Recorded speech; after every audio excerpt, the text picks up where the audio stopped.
Hi, my name is John Schober, and for many of you during this season, you're looking at making a work transition. You're looking at your next job, finding the next place that you want to go to.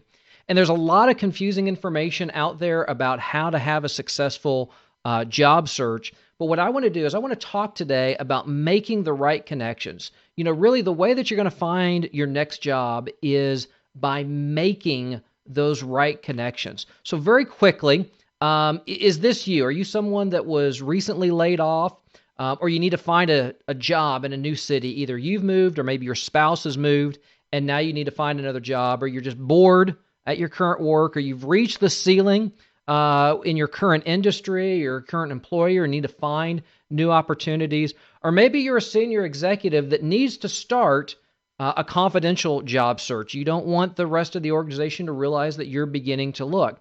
Well, if that's you, you may be facing some challenges. And some of those challenges may be that you've been internally promoted for a while. So you've been at the same company for a while and you've kind of grown up in the ranks. And now you don't know how to do an external job search. So an external job search is a little different than an internal job search. Or maybe you're not a networker. You're not the kind of person that goes out there and is constantly building that network that everyone talks about in a job search. You're not a networker and you don't know how to build one. Or maybe you are that networker. You've got lots of people in LinkedIn and you're the life of the party and everyone's your friend, but you don't know how to use the network to help you in your job search. In short, you may just simply be overwhelmed or a little scared. I want to talk a little bit about the cost of a job search. So, an extended job search is going to cost you time and money. If you're making $150,000 per year, then each week of your job search is costing you $2,885 in lost wages. And obviously, staying in limbo, that energy cost is incalculable. Now, I want to talk to you about some of the right connections that you want to make. And there's really four different groups of people or groups of connections that you want to make during this job search. So the first is direct contacts at targeted companies. So this is not kind of the shotgun approach where you're just going to open up the one ad, you're going to send out 100 resumes to 100 kind of random companies. No, these are direct companies that you've researched, and you've researched the contacts in those companies. I'm going to show you how to do some of that. But you're reaching out directly to contacts at targeted companies. The second group of connections are executive recruiters. If you're a mid to senior level professional, so if you're making $150,000 or more, then you may be in a situation where an executive recruiter may be recruiting for some of the positions that you would be interested in. For some of you, you have experience in startups, or you have experience in a turnaround situation, and you might want to go to a private equity-backed organization, and you want to start reaching out some private equity leaders. And then the fourth group of connections is your friends and family. So again, there's four types of people. There's four groups of people that you want to connect with: targeted contacts at targeted companies, executive recruiters, private equity leaders, and friends and families. But before you reach out to those people, you really have to have defined what your true north is. And let me just step back for a little bit. The job search process really is a two-phased process. The first part is that internal, that who am I, who do I serve type of a process. The second part is the external process. So very quickly, you really don't want to move to the external part until you've defined who you are and your true north. And the way that I say that is you need to be able to fill in this sentence. And the sentence is, I solve X pain for Y organizations by doing Z. What's the pain that you solve?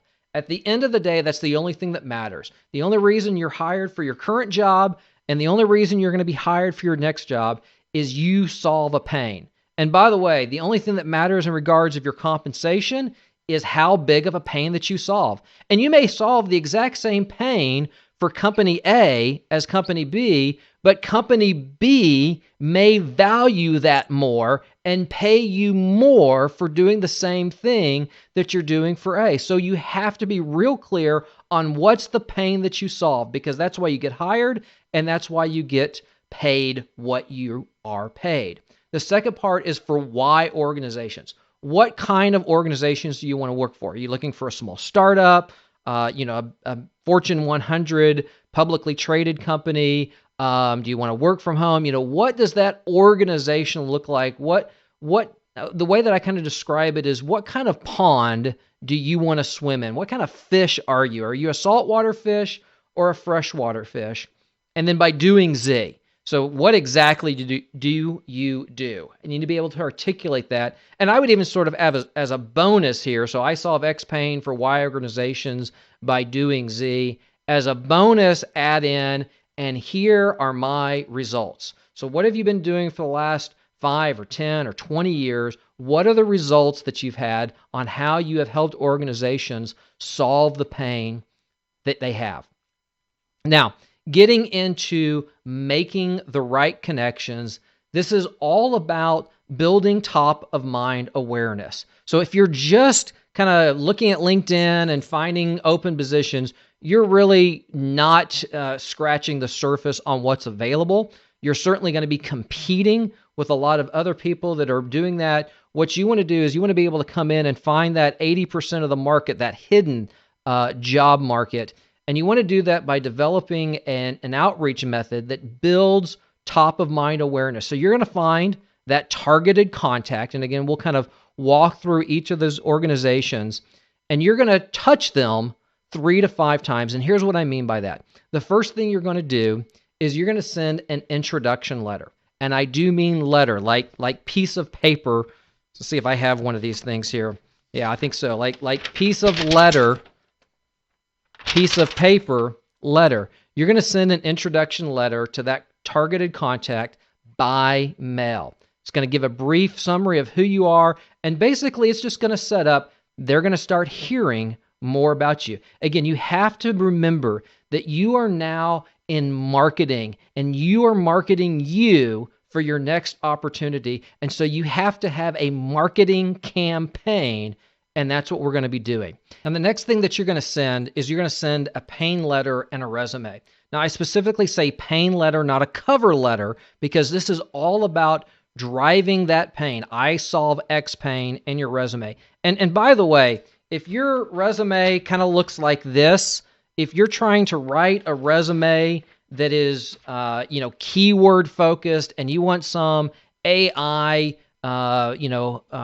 artificial intelligence and an application tracking system, and you're writing for a computer, you're really doing it wrong. If your best friend or your wife gets bored reading your resume, you do not have a good pain letter. You do not have a good resume. Remember, you are now marketing yourself, and you need to have marketing materials. Your resume should have colors. It should have pictures on it. It should have quotes from people. You want to have a marketing campaign, something like this, not something like this in your pain letter and your resume. So you're going to send, again, physically by mail, your pain letter and your resume to that targeted contact. Then you're going to pick up the phone. You're going to call the person. Oh, well, I don't know what the number is. Look them up on LinkedIn. Find out the corporate headquarters number and ask for the person. You'll be amazed. Well, what if they don't answer? Well, if they don't answer, that's why we do this 3, 4, 5 different ways that we're going to touch them. But what if they do answer? Well, what if they're busy? Well, what if they're not busy? Pick up the phone and call them, because what you're trying to do is you want to build that top of mind awareness so that they start thinking, man, I've got this pain, and this, Bob or Susie, they're really speaking to the pain that I have. I need to talk to them. Then you got to send them an email. Okay, send that email. You'll have your pain letter. You'll have your resume attached to them. Follow up with them an email. And then the last thing that you're going to do is you're going to make a LinkedIn connection to these people and try to get a conversation started with them. So again, you've now touched them 1, 2, 3, 4, 5 different ways. And let's see what happens when you touch the same person that many times. You build that TOMA, top of mind awareness. Now, the way that you're going to modify this process is going to be a little bit different based on the different groups. So let's kind of walk through the 4 different groups of contacts, of connections. So the first one is the direct contacts at targeted companies.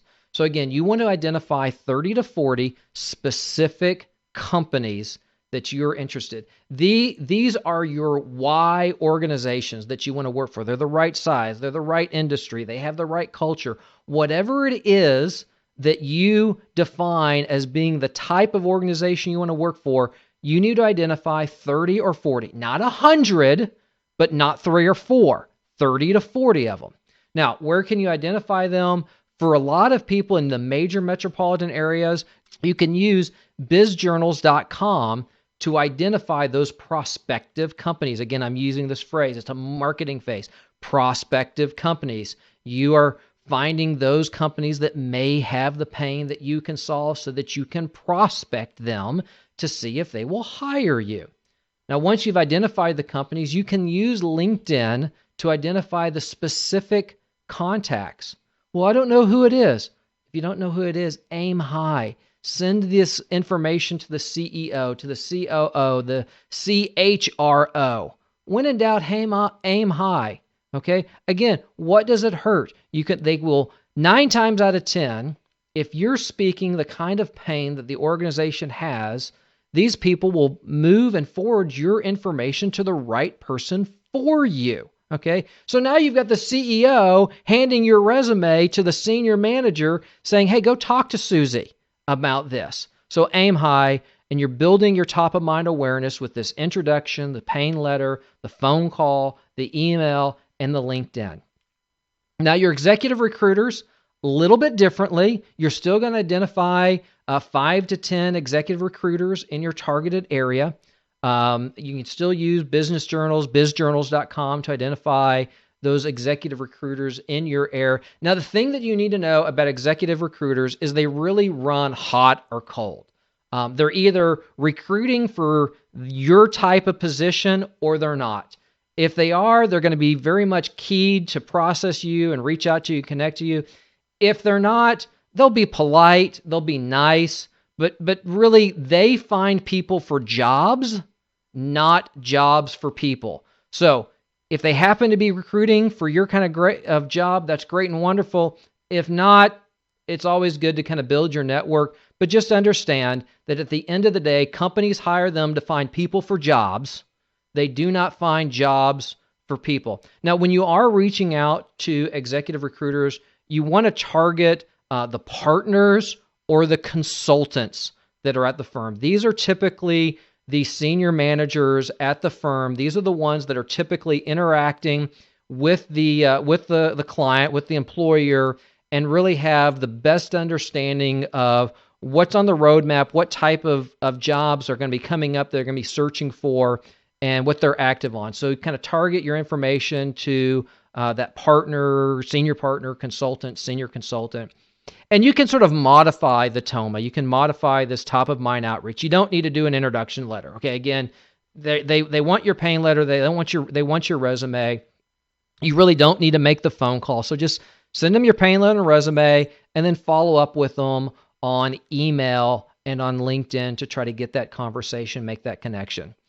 Very similar with your private equity firms. Now, very important. For these guys, result matters. They only want proven leaders. Don't try to go to a private equity firm to try to prove your chops. They're looking for people who have already proven that they have what it takes. But you can identify 5 to 10 in your area. Again, use bizjournals.com.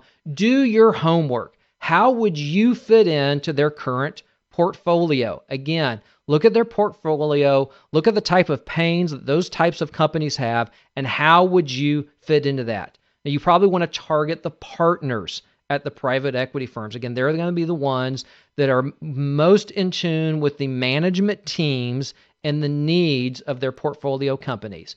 And again, you can just do Payne letter, email, and LinkedIn. You don't need to send a separate introduction letter. You don't need to make that separate phone call.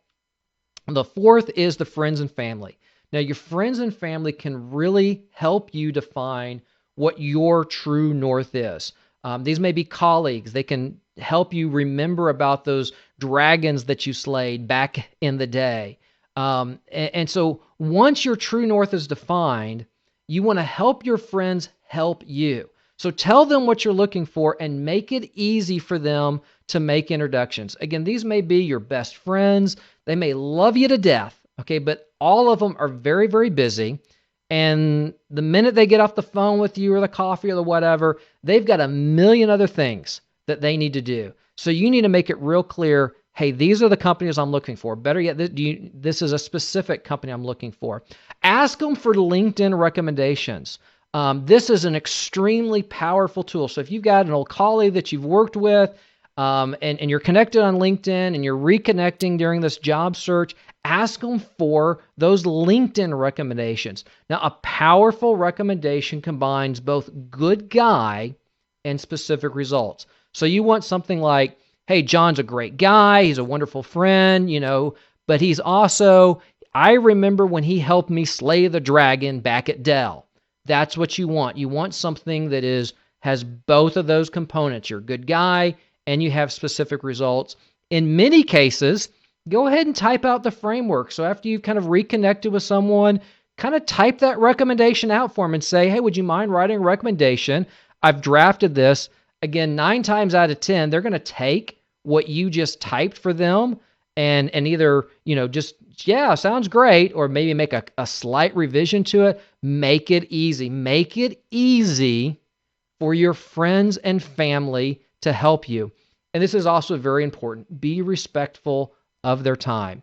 If it's appropriate, do coffee and lunch, but a focused 30-minute phone call can be very powerful.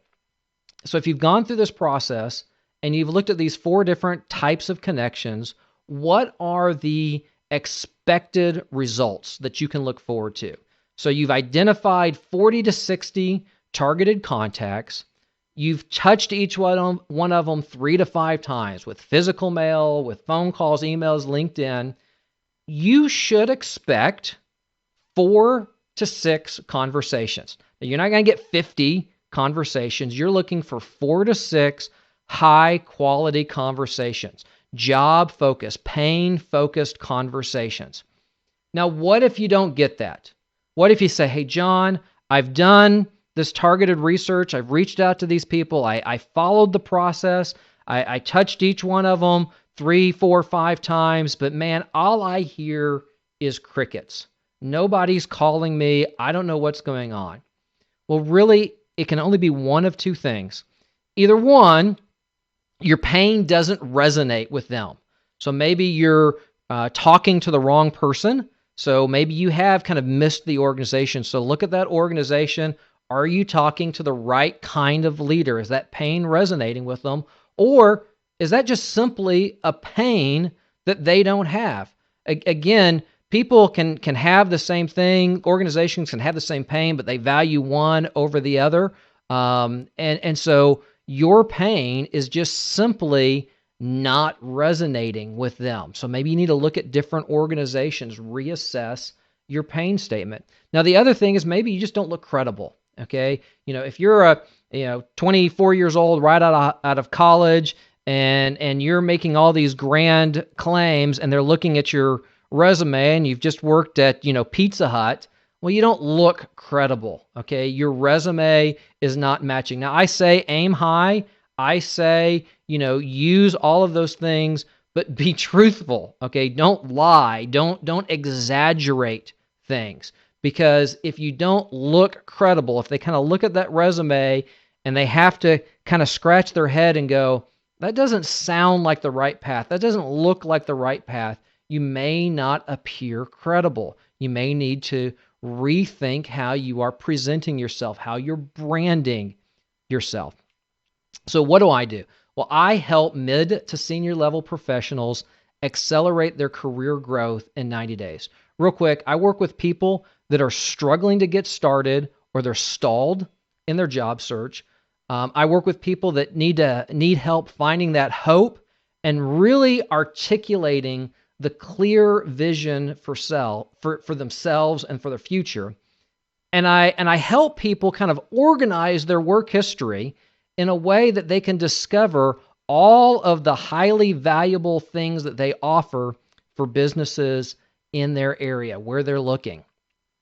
If you think that I can help you, what does it take to reach out to me and contact me? Well, fees are usually 3 to 5% of your salary. So coaching packages start at $4,500 for the full job search coach. Now, I do offer a money back guarantee, and we can talk about that. But basically, the bottom line, after you work with me, after our first session, if you don't think I can help you, I'll give you your money back. So what is it that we do once we engage and start working together? Well, we develop a custom plan for your job search, and then I coach you on the execution of your plan. And I always make this real clear. I am a coach, okay? It is my job to help you develop the plays and evaluate what you're doing. But at the end of the day, and I don't care who you go to, at the end of the day, the person that is responsible for your next job is you. It's not me. It's not your buddy. It's not some executive recruiter. It is you. Now, I will help you develop that plan, and I will coach you on the execution of your plan.